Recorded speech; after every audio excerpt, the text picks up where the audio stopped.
Drinking చేసే వారిని traffic పోలీసులు బ్రీతింగ్ అనలైజర్ తో టెస్ట్ చేస్తుంటారు. ఆ బ్రీతింగ్ అనలైజర్ లో జరిగే రియాక్షన్ ని తెలుసుకుందాం. బీరు, బ్రాందీ, విస్కీ ఇలాంటి వాటిలో ఎథైల్ ఆల్కహాల్ ఉంటుంది కదా.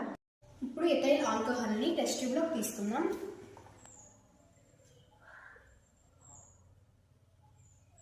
Ethyl alcohol formula C2H5OH. కొంచెం పొటాషియం డైక్రోమేట్ ను వేరొక టెస్ట్ ట్యూబ్ లో తీసుకుందాం. దీనికి కొంచెం వాటర్ యాడ్ చేసి సొల్యూషన్ గా చేంజ్ చేసుకుందాం.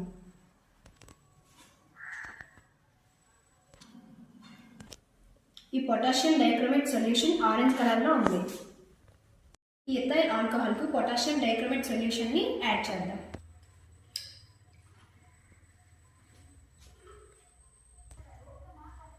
ఈ మిశ్రమానికి కాన్సన్ట్రేటెడ్ సల్ఫ్యూరిక్ యాసిడ్ ని యాడ్ చేద్దాం.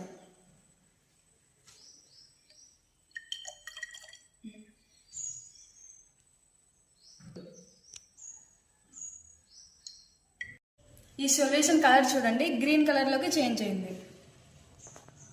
So ethyl alcohol acidified potassium dichromate యొక్క ఆరెంజ్ కలర్ ను గ్రీన్ కలర్ లోకి మార్చింది. ఇదే బ్రీతింగ్ అనలైజర్ లో జరిగే reaction. It is a redox reaction.